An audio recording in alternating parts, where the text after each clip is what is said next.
I'm Fritz Nelson with InformationWeek. I want to start by first apologizing for my voice. I have a vocal cord paralysis like Larry Page. Unfortunately, I don't have his checkbook, but I was hoping it would be better by today. It's actually getting better, and it will get a little better as I talk. But just know, even though it might pain you to hear me, it doesn't pain me at all. In fact, the doctor has encouraged me to talk more. So you get to be my therapy.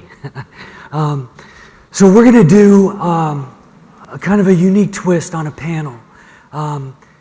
Mark has described this as I'm supposed to play the Jay Leno role here. At first I thought that meant I had to write a monologue, which I did, but the censors scratched it all out. So you're not going to get the monologue today. But we're going to have our panelists come up one by one, and we're going to get a little personal and have a little discussion with each one. They're going to stay up here, and then we're going to talk to all of them in a kind of a free-for-all fashion. So that's how we're going to work it. And I'm going to bring up our first panelist. It's Henry Samueli, who is one of the co-founders and the CTO of Broadcom. And I don't know, I guess I wasn't here earlier this morning. I don't know if we've had any chip vendors yet, but you get to represent that side of it now. Henry runs research and development for Broadcom, and he's also a professor at UCLA, and we'll get into this in a minute. He also owns the Anaheim Ducks. So I don't know, probably a lot of people here are San Jose Shark fans, but I don't think there's any reason to hate the Ducks, right? No, it's a good rivalry. Okay, all right. I don't follow hockey now. Why are you sitting so far away from me? Is that my name is here. Your name? Okay. You want me to sit close? I thought you, yeah. All right. You can move back down there. Right. We know who you are. Okay. So I want to start out with, Broadcom, you have a pretty good share of the Ethernet market. Describe what you would say your market share is. Well, I think it's an exciting business. We entered the market roughly in the fast Ethernet generation in the early to mid '90s, and have been proponents of Ethernet for a long, long time, fighting the standards battles, etc. Big believers, because of everything that you've heard earlier in the day about how Ethernet being an open standard, being scalable, flexible, can adapt to new markets.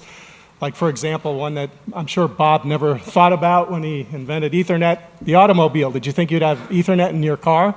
But it's happening. So, so when you look at all the different areas where Ethernet is deployed, it's everywhere. And that's been our mantra over the years, is just we drive Ethernet technologies and also wireless technologies, which are Ethernet-like, into every market segment that we see can use that data traffic and data communication. So I'm a big believer in Ethernet and Ethernet-like technologies.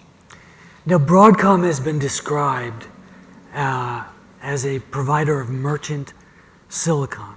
And when I first heard that term, it felt a little derogatory to me. Is that, how do you take it? I've gotten used to it over the years, but when you think of a merchant, you think of a little hamburger cart off to the side where you go buy a hot dog.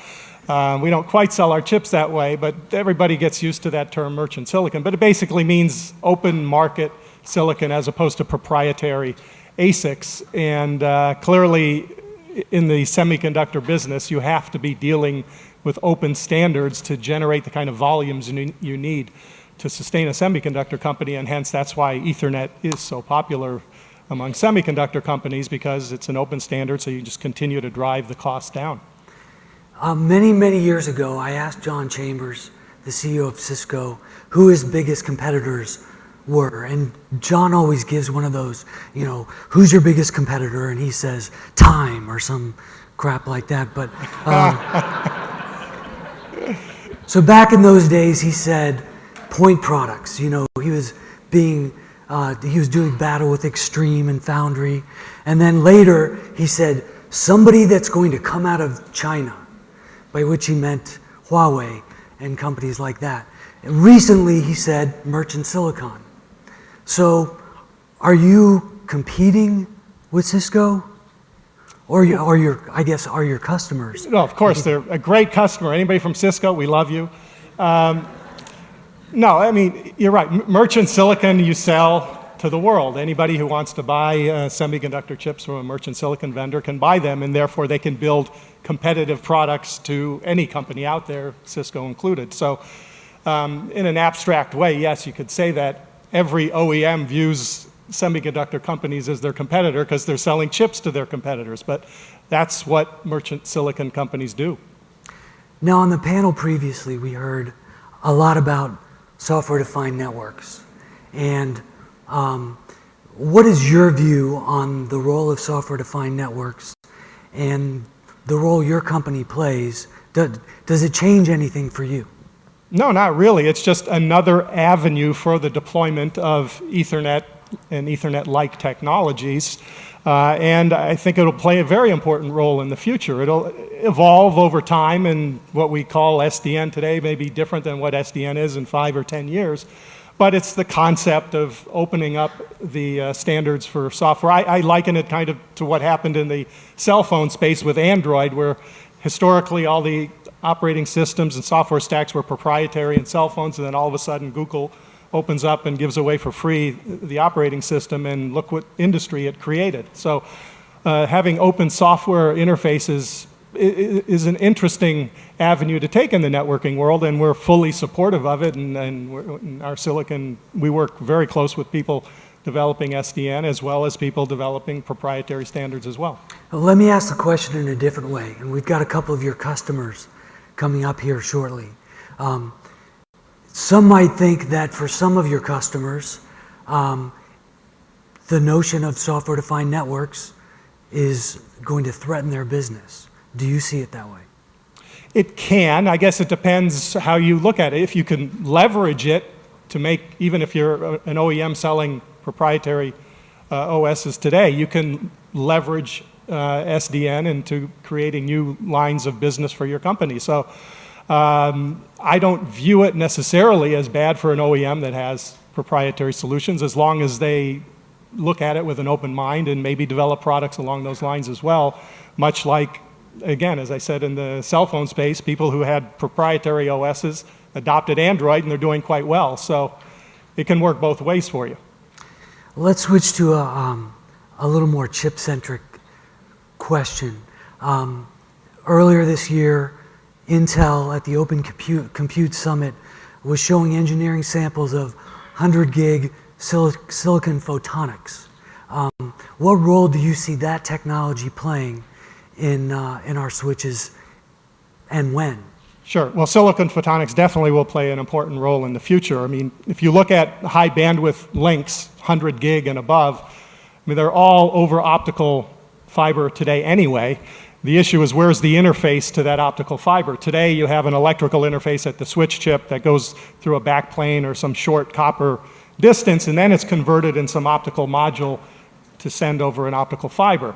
So clearly you can save a lot of power if you move that optical interface closer and closer to the chip, and hence that's where silicon photonics comes to play. And ultimately, if you can put that put that interface to optics right at the edge of the silicon, then you have the optimal solution from a power dissipation and density perspective. So clearly, in the 100 gig and beyond generations, you'll see lots of applications for silicon photonics technology. So it's a good opportunity.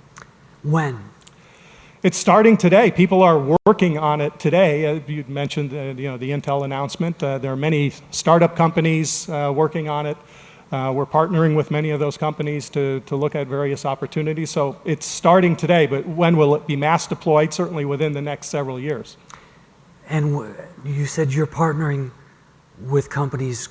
Would we see the silicon photonics coming from a company like Broadcom? Potentially, yes. Okay. Anything can happen in the future. No.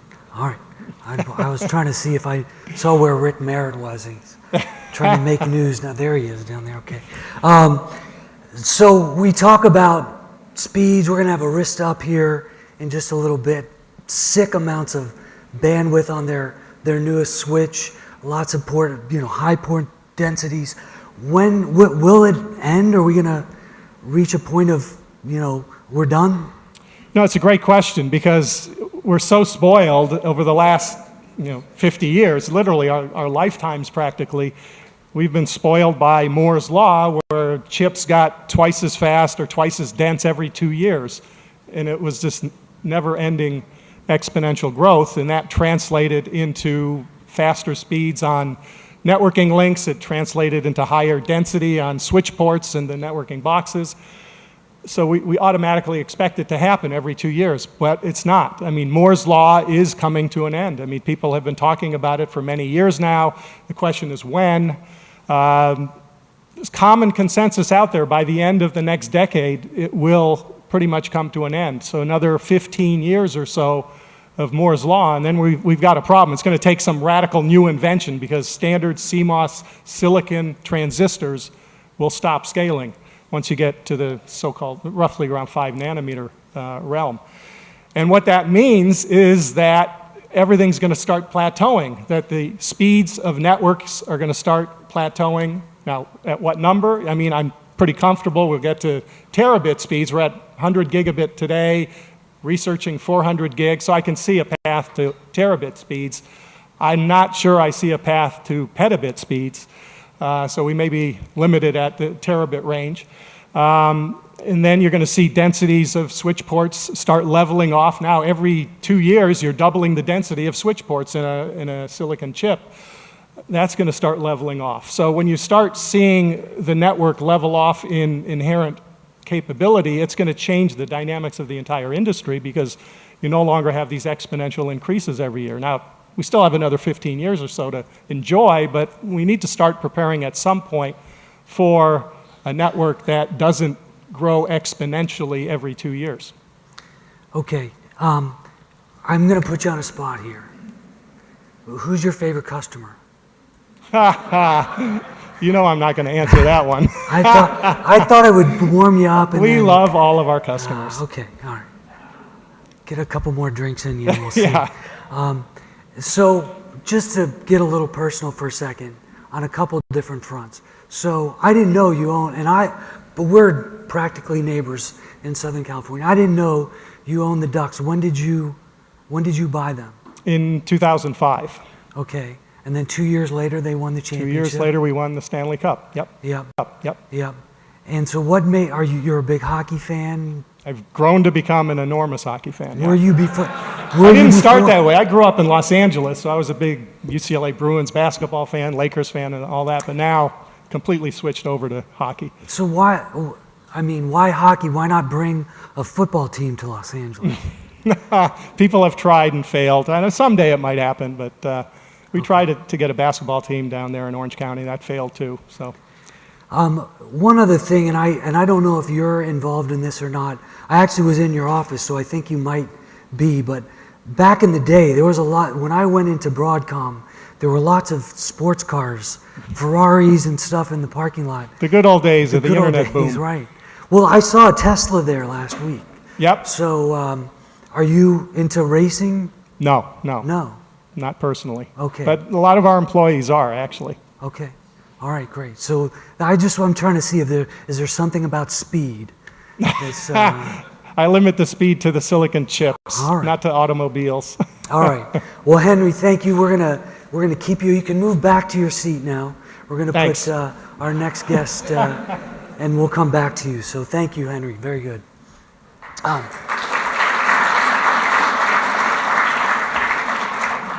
Our next guest is Bethany Mayer. She is the Senior Vice President and General Manager of the Networking Division of Hewlett-Packard. Before joining HP, Bethany was at Blue Coat, Mirapoint, JDSU, and I found out also you have roots back to Cisco as well. So a long and storied history. Now I want to start. I'll let you get settled here, and are you gonna? Yeah, you're gonna be in the right. Lonely because Henry's way over there. So Anyway. You just talk to me, ignore him for now. Now, one thing I want to note about HP, specifically the networking division, I don't know if you know this, 13 consecutive quarters of revenue growth. Now, I did a little homework today. Actually, 14 as of today. You're stealing my thunder, and I'm stealing yours, because today HP announced their earnings, and a little bit of kind of bad news, the earnings were down, up versus expectations, so I'll say that, but in almost every area, down year over year, the networking division up. Wow, so congratulations. 14 consecutive quarters.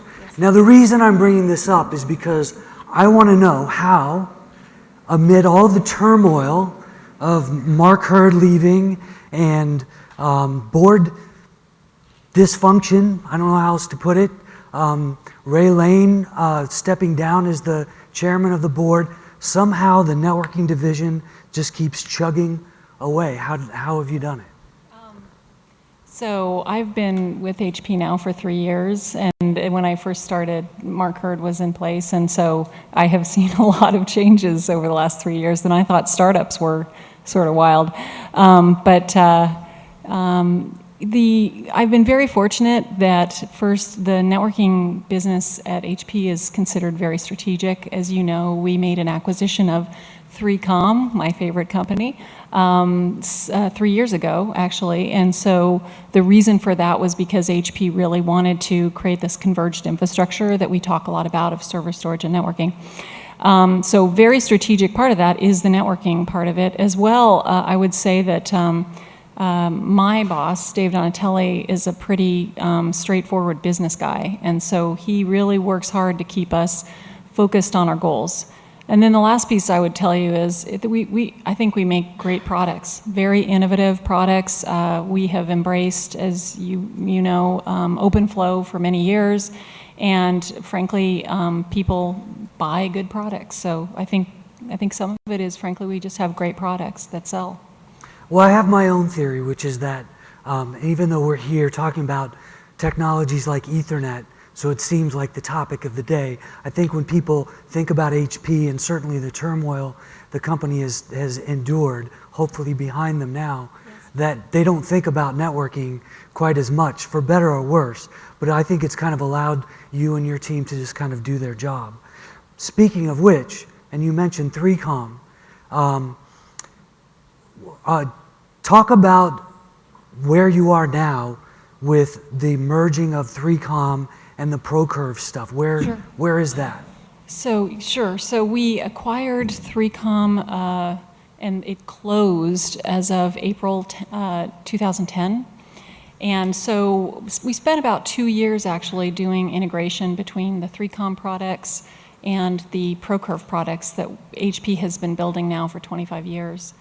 And essentially, the integration of that product portfolio is now behind us. I would tell you though that we've throughout that time continued to do quite a bit of innovating and bringing out new products every single year. So, it's a testament to both the 3Com folks that we acquired, as well as HP, and frankly, HP has just solid engineering capabilities to really both integrate and innovate simultaneously. I thought for a while, because you guys bought 3PAR and then 3Com, you were going after all the threes. Yeah, or maybe we like threes, we do. Okay. We're fans of 3. Now, HP has been a big proponent of software-defined networks from the very beginning. Can you talk about why that is, and what is HP's stance on SDN? Sure. Well, HP as a company is a very standards-based and standards-oriented company in all that we do. I mean, really, if you look across the business units, we're very standards-oriented. And OpenFlow was, as a result of a few folks, PhD students actually at Stanford several years ago, who worked on something they called ethane. And essentially, this is Rob McEwen particularly that worked on this. Our HP Labs has been very involved with Stanford for many years, and so they began to work with him on this and eventually moved itself into HP Networking, or at the time Procurb's labs themselves, to then deploy a commercially available OpenFlow switch. And we did that in 2008. So we were the first company that developed and deployed commercially available OpenFlow. And we've been continuing to progress with that over the course of the last several years, so that now 40 of our switching platforms are OpenFlow enabled, and we have 20 million OpenFlow enabled ports out in the market today. Doesn't OpenFlow, the sort of notion that we're going to make the hardware part a bit of a commodity, doesn't that threaten HP's networking business? So, one of the panelists just a little bit ago mentioned that it depends on how you look at it. From our perspective, we've actually embraced SDN.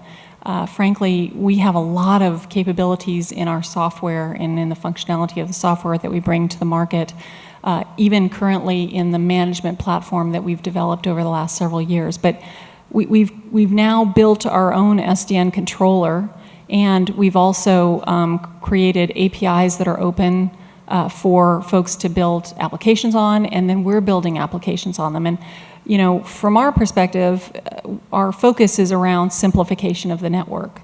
And it's also based on convergence of technologies in an intelligent way to give our customers value. And what SDN brings is the ability to, be able to abstract a lot of the difficulties that have been frustrating to the network administrators and to IT in terms of just having to go box by box by box using Perl scripts in the CLI to make changes, right? So this allows customers to have a much more flexible way of changing their network, and they need it for what's coming, which is a lot of big data and cloud, et cetera. We feel very strongly that customers pay for value, period. So whether it's in our ASICs that we develop, whether it's and we utilize for special purpose, whether it's our SDN controller or whether it's application, there's value there, and customers will pay for that, and we're very comfortable with that as a company. So you recently announced your Flex Fabric, which I challenge you to say 3 times fast. Yeah, my marketing guy is maybe here. Flex Fabric, Flex Fabric, Flex Fabric. All right, that's the fast I can go. So. But in the announcement, it was called the first chassis-based switch to support OpenFlow 1.3. Right. There's not a lot of OpenFlow implementation happening, at least on the enterprise side, and I don't know on the carrier side that much. But why is it so important to be the first? Well, we really feel that there is going to be a huge sea change as a result of software-defined networks and as a result of software control in the network itself. And so a number of things. One was we actually do have customers who utilize OpenFlow today and have been utilizing our OpenFlow interfaces for many years, primarily in the research community. And then what we decided was, as the emergence of OpenFlow as a true standard and our ability to create a controller, we then are able to provide something that's very enterprise ready and hardened for our commercial customers. So that's why we went to building at the controller itself, right? Because we believe that customers really are looking for a big change in their network. It's a very difficult thing to maintain your network. It's an even more difficult thing to change it in any way, to reconfigure it. And the amount of errors that go on as a result of changing your network today is quite high. So by putting in place more software-oriented ways to control your network, we believe that that's very valuable to our customers and compelling, and that the industry will embrace it. And I have to tell you, every single customer that we talk to is very interested and wants to do something utilizing software-defined networking. And what are your thoughts regarding what Henry and I talked about with silicon photonics. Does HP see a future there? And I'll ask you to respond to the sort of plateauing of speed on the network. Sure. So yes, HP has been very involved with photonics research. I mean, HP, is an iconic company, and I'm actually very thankful to be there because this is a company that does research, real research, versus sort of, generally just acquiring a bunch of different things and integrating them. And the research that we did was primarily around photonics in HP's research team, as well as in the networking business. And we believe very strongly that photonics is going to be very important as we near the 100 gigabit mark in terms of speed in the network. And it will really, I think, change, and this is the CTO of our company, Martin Fink, has talked about this, really change how the data center is structured, how it will look, even to the point of, where chipsets, CPU processing versus memory is. I mean, there's so many things you can do as a result of utilizing photonics.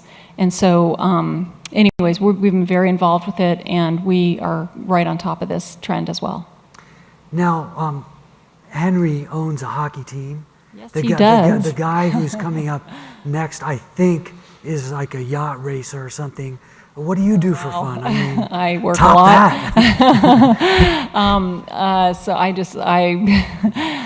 work a lot. I watch hockey. I love hockey. Actually, my husband's Canadian, so I know more than you might think about hockey. And my husband and we have a granddaughter, so we're kind of involved with our family, and we spend a lot of time with our kids. So who needs hockey? Okay, great. Thank you so much, Bethany. You're welcome.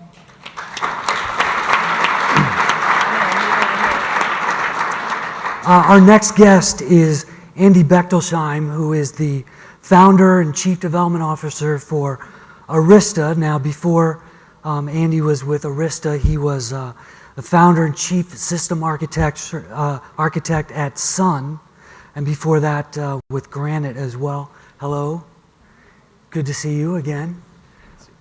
We didn't have a chance to debrief, so I'm going to take a little leeway here with you and put you on the spot as well. And this is regarding your previous role as the chief architect at Sun.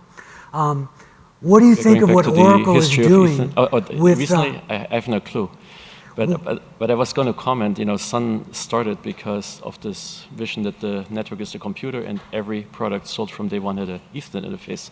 So we were one of the earliest adopters of Ethernet. In fact, my involvement in Ethernet dates back to my student days. I came to the States in 1976, and I was at Carnegie Mellon University back east, and my advisor was Sam Fuller, who later was at Digital Equipment. But he did visit Xerox PARC, and he came back one day and he said, "I have seen the future. It's called Ethernet." I said, "What's Ethernet?" And he goes, "It's this yellow cable that just connects all these computers there." Well, I was very impressed. Well, I will tell you that Oracle and its competitor SAP are building these basically in-memory database products and selling these purpose-built application boxes, so to speak, Exadata, SAP's HANA, and they're kind of taking those Sun server systems and making them more task-specific, application-specific. And it seems to me that in some ways there was a vision there at Sun for that too. Well, I guess I can comment this a little bit, which is, it is true that delivering a high-quality hardware-software solution of a cluster-based, scalable enterprise Exadata, whatever it is a hard problem. So there's a benefit to both the vendor and the customer to have these sort of vertical appliances, if you will, that are fully qualified, fully tested, and they come out. Now, it is a thing that is sold for the value of the software more than the hardware, I would guess. But the point is, it is unique in the sense that other people have not unique. Other people are now following this. Like I hear IBM is now positioning their PureFlex system to be this more integrated hardware software approach, and it actually does make sense because in the end you buy hardware to run software. So you are paying attention to what they're doing. Well, it's good for applications where people buy into a very reliable, robust software stack, and they want to have the utmost in quality and reliability. So that's sort of the position of this. Now, the alternative view is what's happening in the cloud, where people buy, motherboards made in China and then develop their own software stacks based on open standards to compete with this. So there is an emerging trend in the cloud that is actually the same idea, but based on open standards. Well, there's a reason I'm bringing this up, because in some ways, companies like HP and Cisco on the networking side are trying to build that stack, especially around SDN. Now, if I may, and I have to look at my notes here because these numbers are mind-boggling. Can I pitch in here? So SDN is a completely different vector here, right? In other words, the vertical stacks that seem to succeed in the market have APIs and software on top of the API. And the same cannot be said about networking, at least today. It's just not the same, and there's no application software that runs on top of the SDN world today. There was a guy here from Infoblox, Stu, was saying that they have something. So we're getting it. And there's early examples. For example, it was publicly announced that we recently partnered with SAP HANA to provide a network switch for their HANA cloud appliance, I guess it's called. And the reason was that they could integrate their system management with our network transparently in a matter of a week or two of effort, which they couldn't do with any other vendor, apparently. But it is true that these things are getting integrated because what the customer wanted was one system to administer, certainly. Right. And so this latest product that you guys had won a Best of Interop award, the 7500E, 30 terabit per second backplane, mixtures of 10, 40, and 100 gigabit ports, lots and lots of ports depending on which of those you pick, right? And very low latency, huge buffers, big time scalability, low cost per port. You guys have built really a pretty incredible sounding box, but is it just about the speed? The monster switch. I like that. Is it really just about the speed? No, let me go back to the beginning of Arista, which is when we started, we thought the problem was actually software, not the hardware. We saw the emergence of merchant silicon, and in fact, the 7500 uses silicon from the gentleman on my right here. And so the silicon is getting more and more expensive to do. It's really not economical for anybody except the one company has the dominating market share to build their own chips. And furthermore, the merchant chips, at least the ones we're getting, are actually better than the kind of chips other people are designing internally. As a result, there's really no reason for anybody to make their own chips these days. But the problem is the software. So we have this saying internally that hardware is easy, software is hard, which is really true. In networking, you have a software stack that's, let's just say, 5 million lines of code.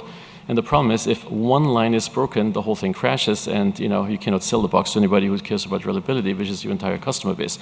So we managed to break this software up into these tiny little modules that separate Linux processes. It's all reliable, has an internal memory database, and it actually works as advertised, meaning it's exceedingly robust, and at least our customer tells us it's more robust than the competition.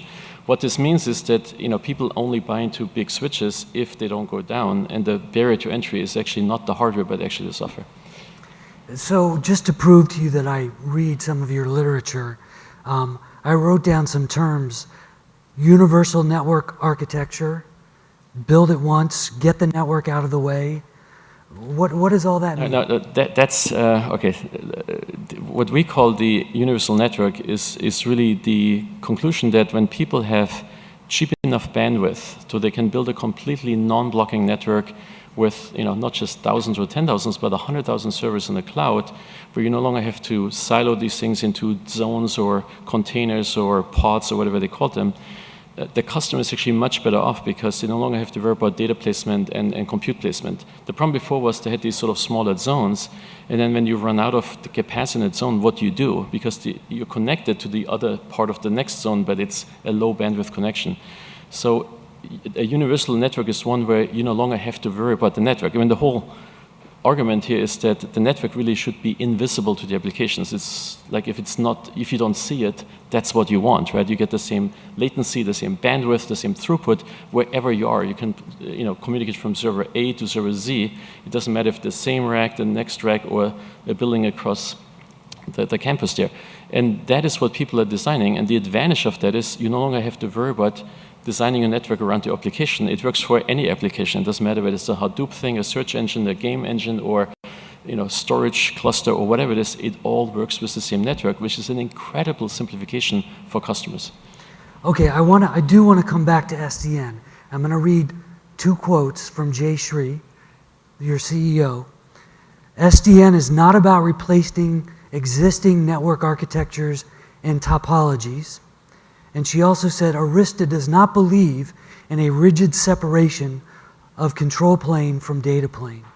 So what is Arista's approach and stance towards SDN? So there is a lot of interest in SDN for all kinds of use cases, including just OpEx cost reduction, making things more manageable, reducing the number of network engineers running around, and so on.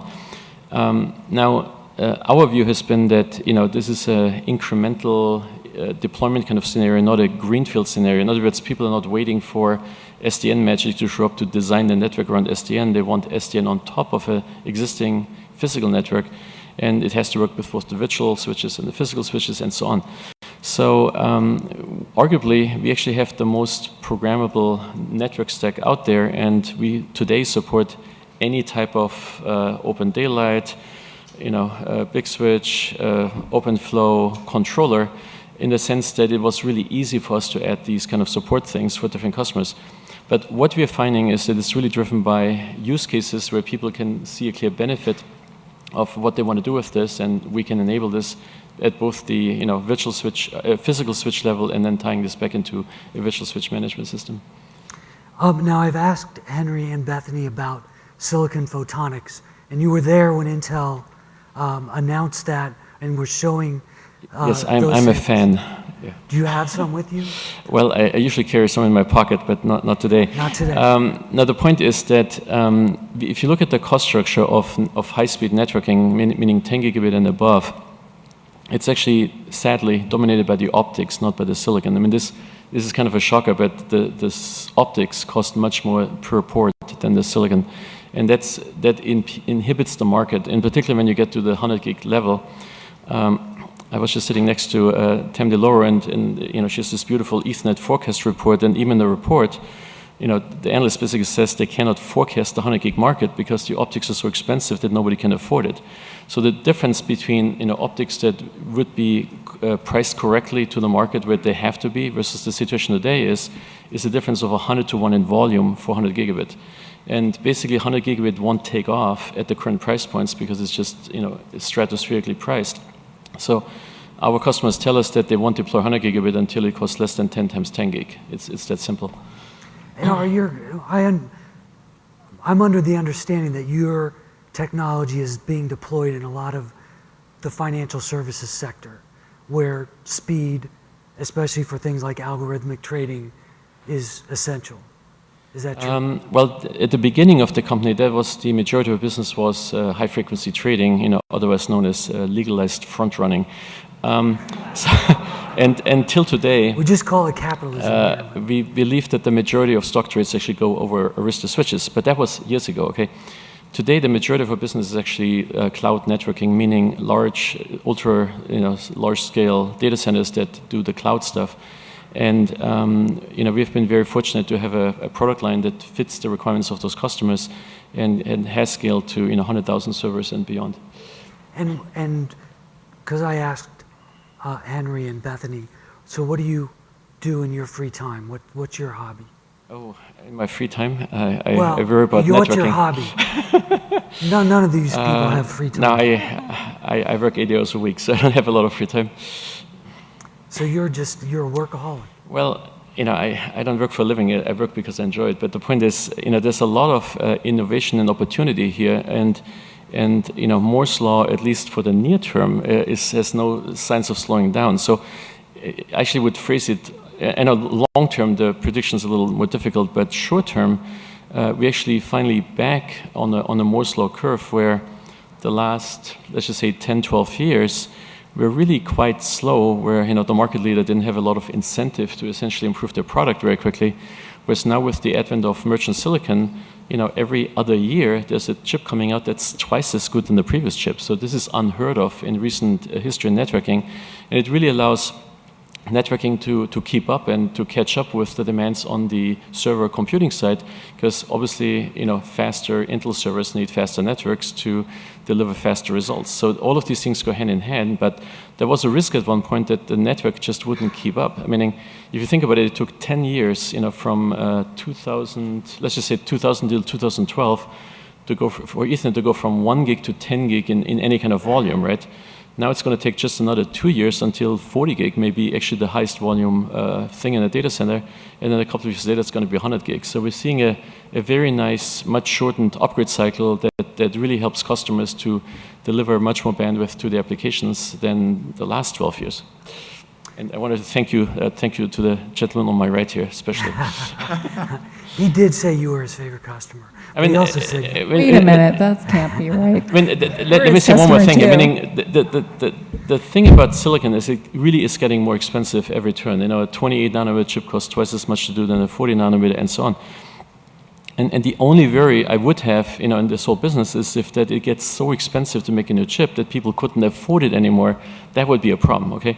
But so far, there's no signs of that. So far, there's enough market size and the market is growing, and people get a return on the investment. They can keep justifying making those investments, and that's true, for the chip vendors as well as at the system level. so I'm going to move you down to your chair at the end. Thank you very much. Great job. Now I'm going to bring up Dave House.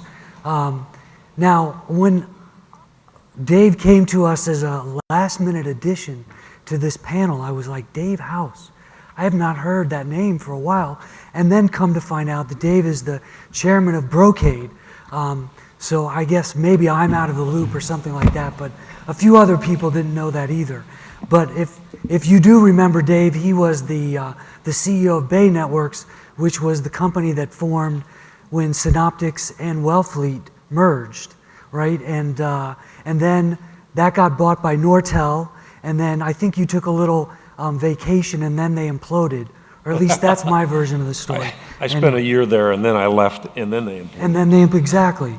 You should have stayed. But thank you for joining us. And Doesn't Jay Leno usually sit down? I know. You need a desk. Mark, why don't I have like a chair, a comfortable chair? I'm getting tired standing up here, too. So I guess one of the things that I was trying to remember, when we were talking before, somebody mentioned Proteon, and so, the Bay comes up.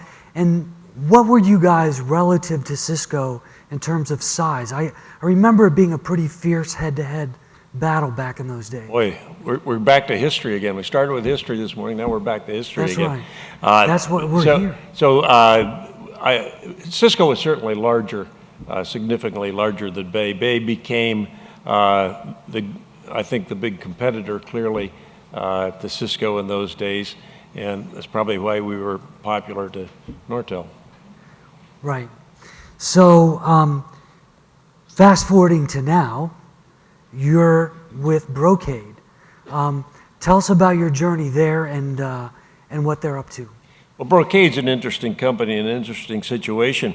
They're a data center company. They make storage area networks using fiber channel, and that's 70% of the business, and they've got about 70% of that marketplace. But there's a huge transition taking place now with the cloud, with big data. Big data was always there. It just happened to be in the big banks and the big manufacturing companies, and it was inside a big data center, which, of course, had redundancy and backup in other physical locations and data lifecycle management and all that sort of thing. But it existed in a different kind of format. Today, we're finding big data everywhere, in the data center everywhere, and the same kind of problems that existed in the classic data center. That is, the data center was created when people observed that mainframes were going to go away, and mainframes attached a bunch of spindles on one side and several mainframes on another, and we needed to attach servers to spindles. And guess what? That's east-west traffic, and that's where fabric was invented. And low latency time, high availability, easy configurability, self-configuring, just plug in a box and it self-configures. Those are the things that were needed at that time in the 90s when Fiber Channel and Brocade was created. Today, we're taking that to the Ethernet world because the future is about Ethernet, and that is the dominant technology, and that's what's increasingly in the data center, but doing it using the things that we learned in the Fiber Channel space. And so very low latency, totally east-west traffic, nothing hierarchical, easy to manage, easy to configure. Self-configuring, add more capacity, just add more boxes and they self-configure. Reroute relative to failure, ability to handle redundancy, ability to handle redundancy between physical locations, your ability to keep your big data in multiple locations, and of course, it's all about east-west traffic, low latency times. And Brocade acquired Foundry on the networking side. How did that go? I mean, I haven't heard much about Foundry, which could actually mean it went really well. It was digested and, we just don't know it. Well, Foundry was a great acquisition because it was producing very high performance products and a limited set of customers, but some very important customers in the federal government space and all the three-letter acronym black agencies, in carriers in terms of content delivery networks and very fast bandwidth dedicated kind of networks. But because it had performance, it provided a great level of expertise in the Ethernet space that we could take with our fiber channel space to create Ethernet fiber. And so the focus today is on Ethernet fiber, the ability to handle these big data centers and big amounts of east-west traffic. Now I asked Bethany and Andy about the threat of SDN to their business. How does Brocade look at it? It's an opportunity for us. We're still a small player in much of that space. We actually look at it as not being that much different than what we've ever done in our business. It is something that needs to be, it's not a simple transition to get there. For one thing, as Andy pointed out, there's a little thing called an installed base out there, and we need to be able to evolve upon that. I spent 23 of my years at Intel, and I learned very much how evolving the microprocessor forward in a compatible fashion, in a smooth fashion that was easy for the customer, is critical, and it's got to be done in that way. Now, at lunch we were talking about your own personal endeavors in the wine business. So what got you started there? Well, at Intel, because I was the one guy that came out of the customer base. I used to design mini computers before Intel. I was a guy, the salesman wanted to talk to customers, so I always was at dinner and I was always handed the wine list and had to choose the wine, and I used to give it to the salesman. After a while I started choosing it myself because I knew what I liked, and so I got interested in wine. I built a house, I had a lot of land, I thought it'd be nice to put a vineyard in, and so I planted a vineyard in '98, and that was fun, and we made our first wine in 2001, and now House Family Winery is making some of the best Cabernet and Chardonnay in the Santa Cruz Mountain AVA. We're all wondering where our bottles are. Put House Family Winery into your search engine, you can buy it there.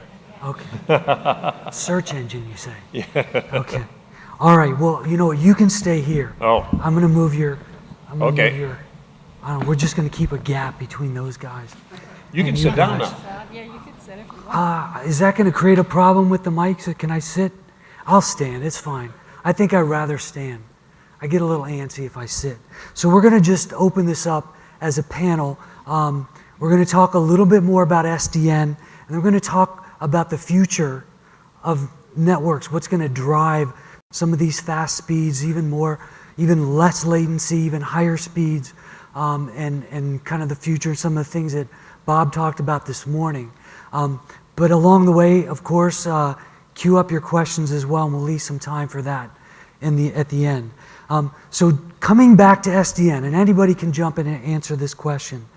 Some of the founding members of ONF were Google, Verizon, Facebook, Deutsche Telekom, Yahoo, Microsoft, and these are some of the people who have been the proponents of software-defined networks. The publication that I work for, InformationWeek, did a survey of its readers asking about Sdn deployment, and it was, I think, somewhere around 4%. So my point is, this is kind of, you know, in our world, a first world problem, isn't it? I mean, when will we see SDN being... Well, this is classic of any technology. I remember when Bob Metcalf used to walk around and saying, next year is the year of the land, and then the next year he'd say, next year is the year of the land, and then it was next year, and then it was last year was the year of the land, because it just had happened, and any of these technologies come up in an S-shaped curve, and we, the technologists, always think they're going to be here before they're here, and then all of a sudden they're there before the incumbents, it's there before the incumbents knew that it was really important. I thought that 2001 was going to be the year of video, but that didn't really work out, so took a little while longer for that. But it got here. It did get here, and what I would say, so HP was a founding member of ONF, just to be clear on that one, and we think it's But you're not a first-tier member, apparently. We're not a first-tier member. Oh, did you lose that? We're You're on not the, on, no, yeah, you're not on the board. Okay, fair enough. Even so, we think it's very important, and we do think that it will be it is a big shift, and I think that the industry, unfortunately, has kind of collated around a particular way of networking that I don't think was all that advantageous to the customer. And primarily it was difficult, and only certified people could do it. And when anybody needed to change anything, it was very nerve-wracking because they didn't know if the whole thing was going to come down or not. So I think that the ability to allow it to be easier to change, to be quicker to change, more flexible, is very important. However we get there, and this is a way to get there. That's how we think of it. Well, I mean, it sounds great, but so few are doing it. So what are, other than, you know, everything takes time, what are the challenges that have to be overcome?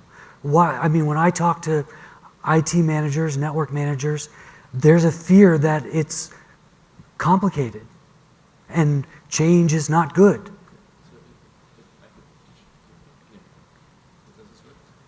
Is that last one on there? I'll grab this one. We'll shift to the left here.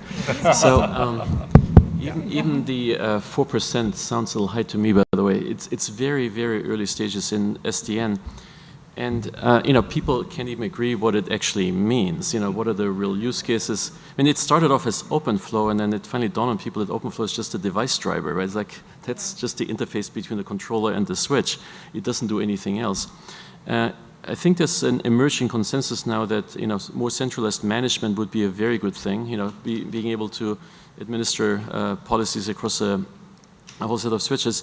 Whereas centralized control planes is a real challenge, because if that thing goes down, your entire network fails. So the original notion that, you know, networks survive because each switch is actually an independent entity, independent of the others, has some real value that actually gets lost if the whole thing becomes, you know, one centralized controller. So that, you know, to deliver a centralized control, you know, no fault, 100% reliable, robust plane hasn't been done. You would have to scale to, you know, millions of flows and lots of events, and there isn't a product you can buy today that actually does this. So Sdn deployment has been largely in research labs, universities, you know, people at special use cases, like tap aggregation is an interesting one. Like people want to tap a whole bunch of flows and they don't want to spend more money on what do they call these boxes? The sniffer kind of boxes.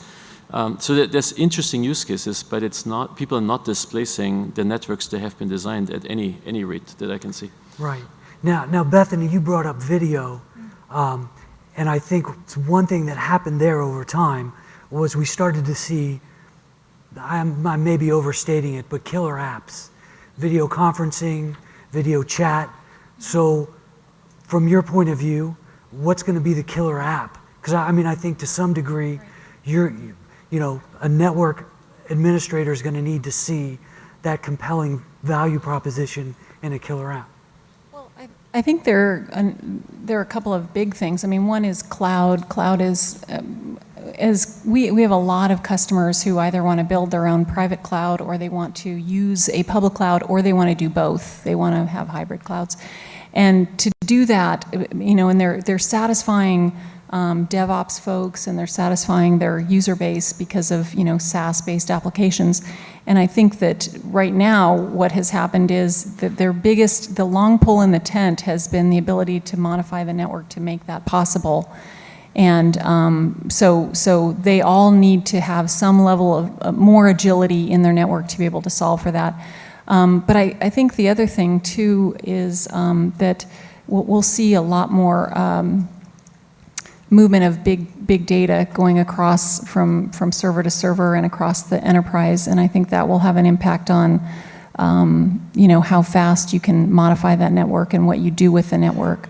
So those are some applications that are sort of present that people have to worry about, that make the network sort of a stumbling block instead of a help to the business. Some applications that we've seen that are interesting to people and that we've actually developed some capabilities around have been security, primarily. Being able to dissolve some of the security requirements into the switching fabric itself, which has never been done before. And we try to do it with, as an example, network access control. What we ended up with was a bunch of boxes sitting next to switches, and that really wasn't helpful. So there are some applications where if you could dissolve that capability, either it's load balancing is a good example, or security into the switching fabric, things can be that's a very helpful thing for the customer. Now I want to ask you, and I realize that there's a danger when I bring up an example like Google, that we're talking about an outlier here. But Google is making their own switches using merchant silicon and putting a lot of weight behind the open source routing project. Does that help or hinder other efforts like OpenFlow? Anybody? If I could comment on this. So Google is essentially a special case where they very early identified a need for very scalable networking. I think it was back in 2005. There was actually an RFQ out from Google. It was just one line, which is they wanted a switch with 10,000 ports, gigi, non-blocking for $100 a port. And the product didn't exist and barely exists today. But their conclusion was, they're better off just going off and building their own switches, and they have a fairly good-sized team. I believe it's around 300 people that both designs the software stack they run as well as operate the network, right? Now, Google, of course, has a scale in terms of their infrastructure that's unmatched by any other entity, and nobody else has quite followed them in their footsteps. When people may have Google envy, but what they're finding is it's actually very expensive to build your own networking stack from scratch, because if it breaks, your network is down, and then your website is down.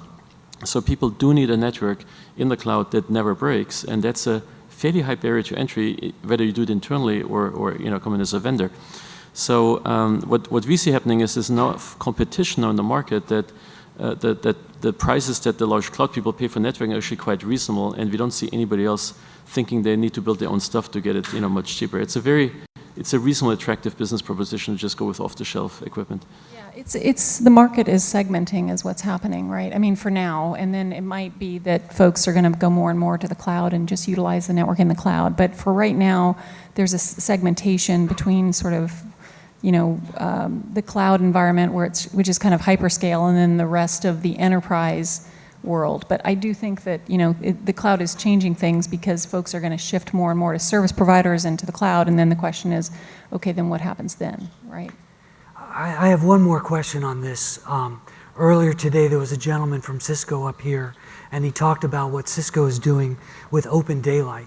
Now I thought I saw other panel members roll their eyes. Or maybe it was just me. But, the proclamation was, it's an open standard, developed and encouraged by Cisco, and we would like others to be a part of it.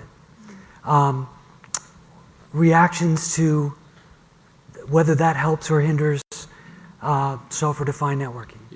They have a thick skin, so you can say whatever. It is an open standard, so that is true. And I think there's actually a growing momentum behind this, because there really wasn't a need in the market to have different kind of APIs or other unique differences between vendors.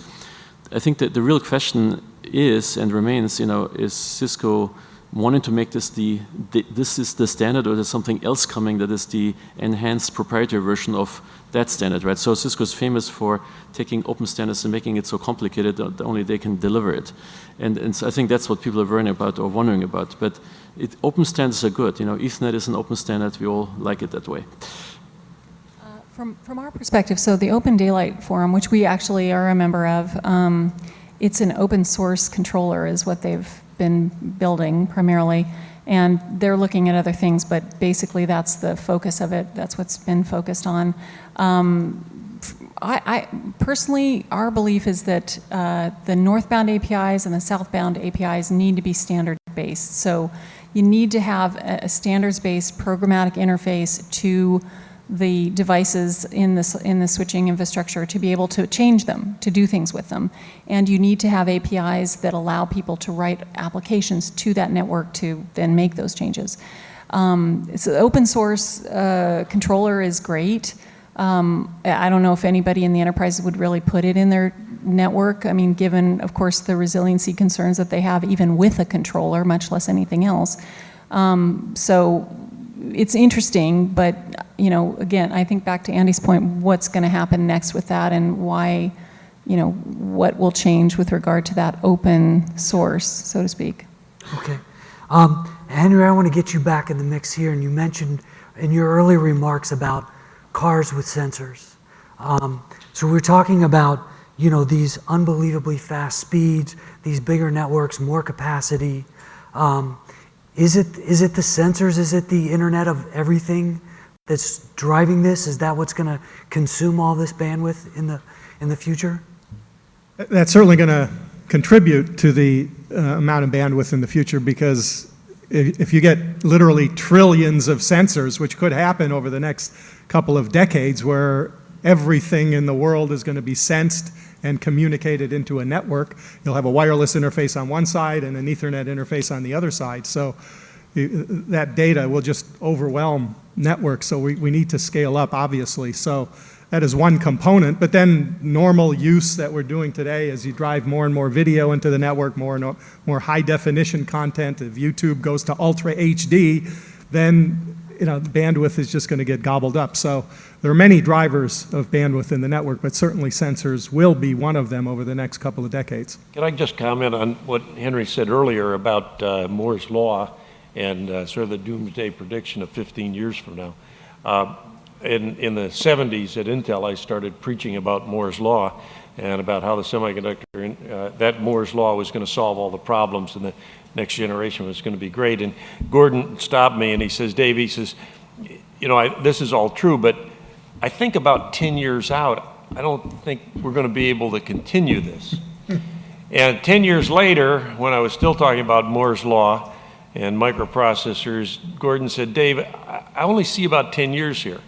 And it became a regular thing at Intel strategic planning meetings that Gordon would give his prediction, and Gordon would say, well, I see about but beyond 10 years, I just don't see how we're going to get that. And it may be that, and by the way, and all along there were naysayers saying, we're against this barrier, we're against that barrier. And as time went, there was enough money spent and enough smart scientists that we got by that barrier. And it could be that we're going to run into a firm barrier, but I wouldn't count on it. I think the demand is going to be there, and the consequences, financial consequences of us not breaking through would be so severe. There's going to be a real motivation. And so I think what we can say is we got 10 to 15 years visibility, and beyond that, we don't know how we're going to solve those problems yet. Did you have something you want to add? So I think the killer app or the demand driver is just cost performance. Basically, the cheaper the network bandwidth gets, the more people buy. And the reason it's just a good investment. It's much easier to essentially over-provision networks to have spare capacity than trying to worry about what happens when you run out of capacity, because then nobody can figure out what to do. So people are buying and putting in much more bandwidth than even we had assumed people would do even a few years ago. And then they're using it all up. It happens this way. So let's, Dave, I know you have some strong opinions about the future and what it holds in regards to healthcare and education. What are we going to see in this instrumented world? Well, three things. Two very positive and one very scary. We're going to see incredible transformation in healthcare. If you think that the sensors inside your smartphone are amazing, think of what happens when you start applying those sensors throughout your body. If we can put a chip in every dog, why can't we measure the triglyceride and the blood pressure and the doo-da-doo-da? Why can't we monitor the activities of every individual? Why can't we use that to better treat people, to lower the cost of healthcare, to improve the quality of healthcare? Education. Education is just about ready to go through a major transformation. Bob talked this morning about MOOCs and the big role that they will play. But the combination of what's happening at Khan Academy with supplying video training, then test comprehension, and then send you a different video depending on your comprehension, so that the smart kids go like this and the average kids go like this, and people who didn't handle the prerequisites go back and relearn the prerequisite before they go through. So directing people through CK12 with textbooks that are nonlinear in their motion. So rock star professors, so the best explainers teach everyone, and the teachers wind up being the mentors. Or maybe it's social networking, it's the other students that help explain. The transformation the network is going to make in technology and education is going to be phenomenal. And Common Core, a new standard that's coming in 2014, which changes the way students are taught, is just enabling this technology transformation. I'm very active in a number of areas there. Those are two pieces of very good news. Now the bad news.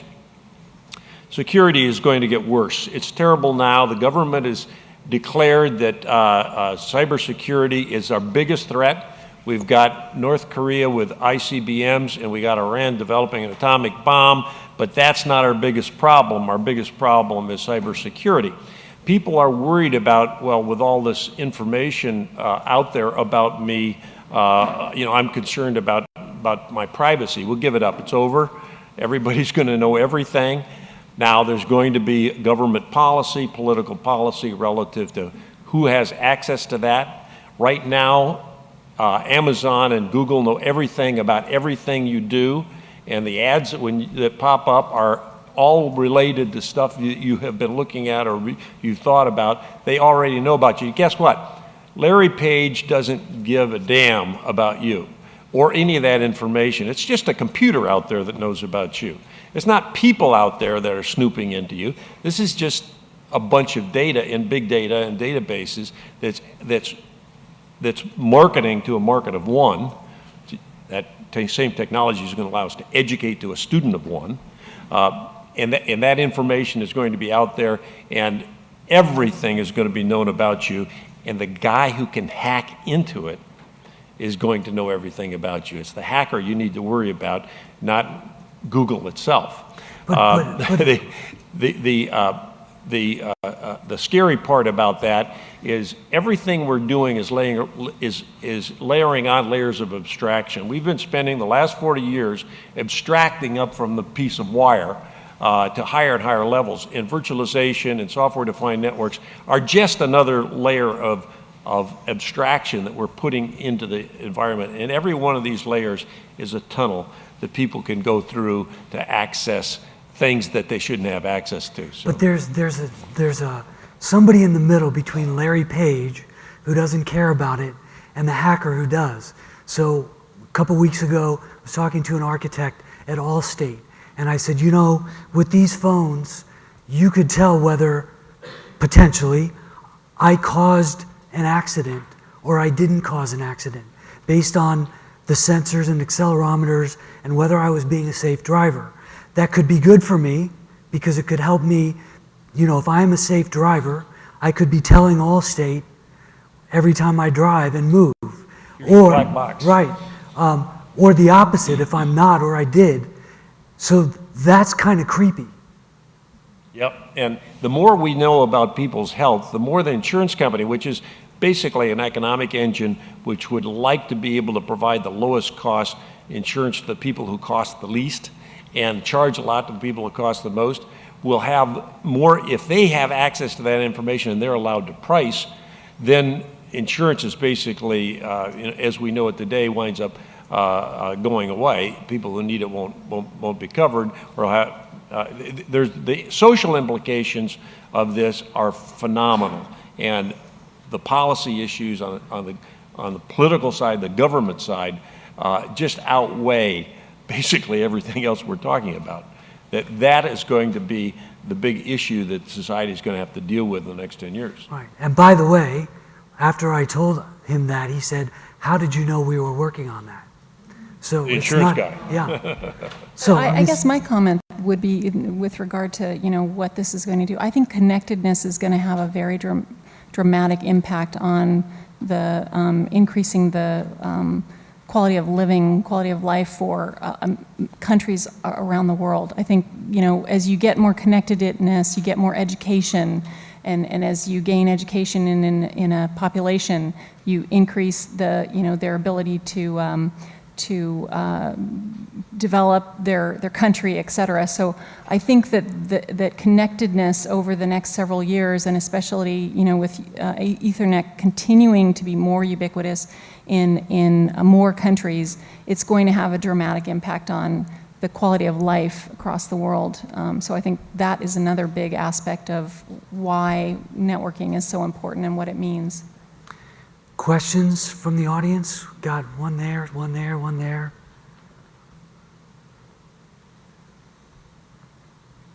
Only this half of the room wants to ask a question. Go ahead.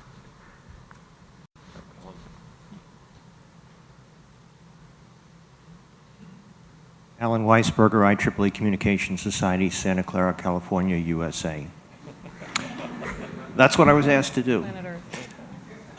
Question primarily for HP, but I'd like other panelists to jump in as well. We see a tremendous amount of confusion in what you're referring to software-defined networks or software-controlled networks, which let me simply define as separating the logical network from a physical network. We see the pure SDN with the rigid separation of control and data plane and use of OpenFlow as advocated by the Open Network Foundation and Stanford University. We see an overlay model where essentially you have two control planes. We see company-specific versions of network virtualization like VMware's. And then finally, we see people claiming support of something that doesn't exist, the ETSI network function virtualization specification or standard. And in fact, there will be no standard from that activity. Rather, they'll be inputting contributions to ITU Study Group 13. So the question I have is, with all this confusion, isn't this whole market in danger of market segmentation and churning? Thank you. So I'll start, and I'm sure my other folks want to talk about this. So yes, there's confusion. I would agree. I think that people are just learning about this and understanding what it might mean for their company and their organization. I think that different companies within the industry have different definitions of SDN. I agree with that as well. But with all things that are big changes, that are sea changes, they're going to shake out. And I think the value of being able to have some more sort of a centralized control mechanism for the network appears to me, as I talk to customers, to be of a compelling nature for them. They really want this. And they're really tired of, hiring lots and lots and lots of people with very specific credentials and paying them a lot of money to hopefully hold up what they consider to be kind of a mess. So you're right, there's going to be confusion. I'm not sure if it'll cause segmentation. I'm hoping, frankly, that with the use of standards that won't come to pass. And so that's why HP embraces those standards so heartily.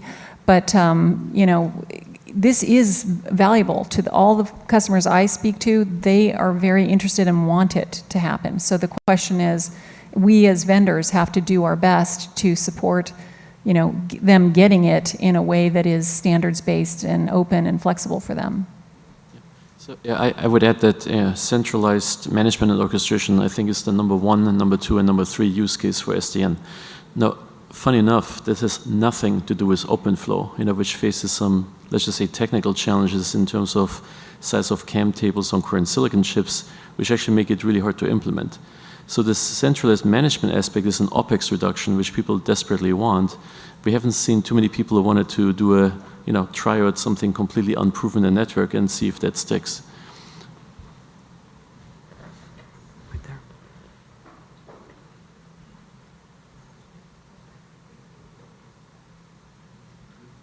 there. Anthony Savas, ComputerWorldUK.com. I mean, for good historical reasons, obviously the US has dominated the way we actually develop networking over the next 40 years. But obviously there are more network engineers coming out of China, India, Korea and Africa every year than anywhere else. I mean, surely the next 40 years of networking standards are going to be decided by those continents rather than over here. Well, are you talking about the standards or the vendors? I'm talking about the general markets, because I would have thought that in those continents, we heard from Tata, that most of their customers at the moment are outside the area they come from, but those areas are looking at wireless to connect their people, particularly the poor ones. So with the engineers they have locally, sure, they're going to be looking at ways of delivering solutions from their side of things rather than looking towards the US and Western Europe. You only have to look at the way the likes of Samsung have knocked out, Motorola, Nokia, and Ericsson in the mobile space. I'm just wondering whether you're afraid that's the same thing's going to happen with the fixed line side over here. Yeah, I mean, that's a very complicated question, but let me try. So obviously, the networking market divides into many, many segments. You have Ethernet on one side, you have LTE wireless on the other side that is dominated by very different vendors, by the way, right? Cisco was not successful as an LTE company, but it happens to dominate Ethernet. And vendors have an installed base, they have momentum, they build on that, they focus on it, they invest in that. There's high barriers to entry, either from a software or technology perspective, to be successful in any one of these segments. In the case of my company here, Arista, we focus just on the data center. Now we looked at wiring closets, other things, and said that's not for us because there's no growth there. HP is doing a great job. Like this is, you have to look at this very narrowly to define how you even can get into the market. And it was this focus that allowed us as a new startup to become the #2 vendor now of 10 gig and above in the data center. But it takes an unbelievable amount of focus and attention to every single market segment to build the best product to win against the more established vendors. So it's open to other competitors, but it's not easy to get into this. There's been innovation around the world. I don't see a lot of the innovation coming out of China right now. I see a lot of development of product and delivery of products and cost leadership.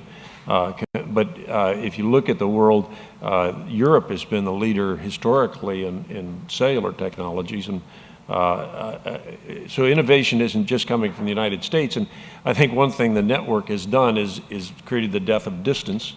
So where you are really isn't that important anymore. Innovation can come out of any place, and it's the culture. How do you create a culture that creates innovation? We had a panel on that earlier today. But it's not geographical, it's cultural. And the other point to make is that if you look at the standards bodies, which define all the future networking standards, there is more and more participation from international companies. I mean, maybe 20 years ago it was dominated by Europe and the US, but look at any IEEE standard, you have companies from everywhere around the world contributing to these standards and taking their participation in these standards very seriously. So I think that will help to create standards that are amenable and adaptable for requirements that are unique to countries around the world. The standards are meant to be flexible, and then they will add options that will accommodate unique needs in different countries. So I don't think there's going to be an issue there. I think you will see international participation to drive these standards in the future. I think we have time for one more quick one. Rick had one up front.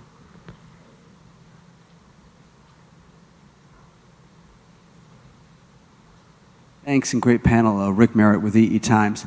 So I guess I wonder, in the next big season of Ethernet, who's going to win? The sharks with their ASICs or the ducks with their merchant chips? Merchant chips, triple odds. We take part in both, thank you very much. Yeah, they both have their roles. I vote for merchant chips. And we have a great partnership with Broadcom. Great. Any last? I think we have 1 minute left. Great. Well, oh, we have one down here. We do real quick.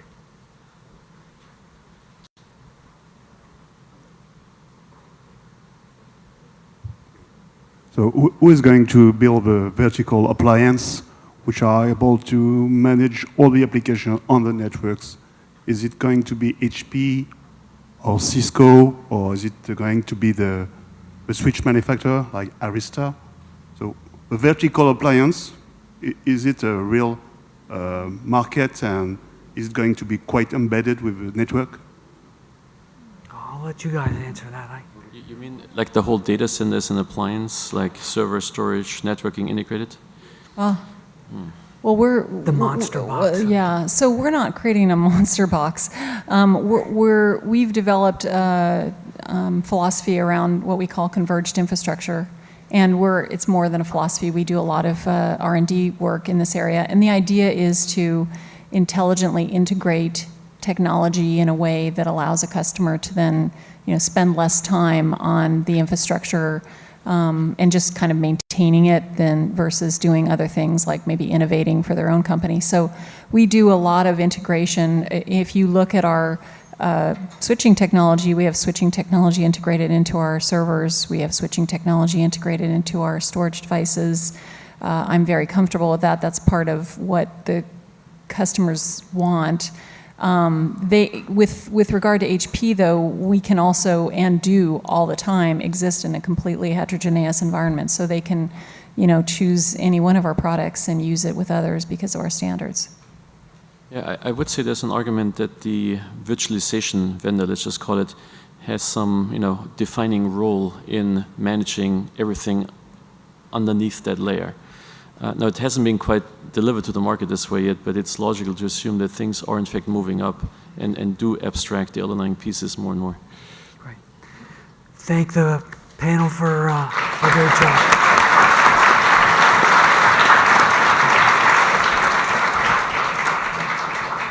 Here we go.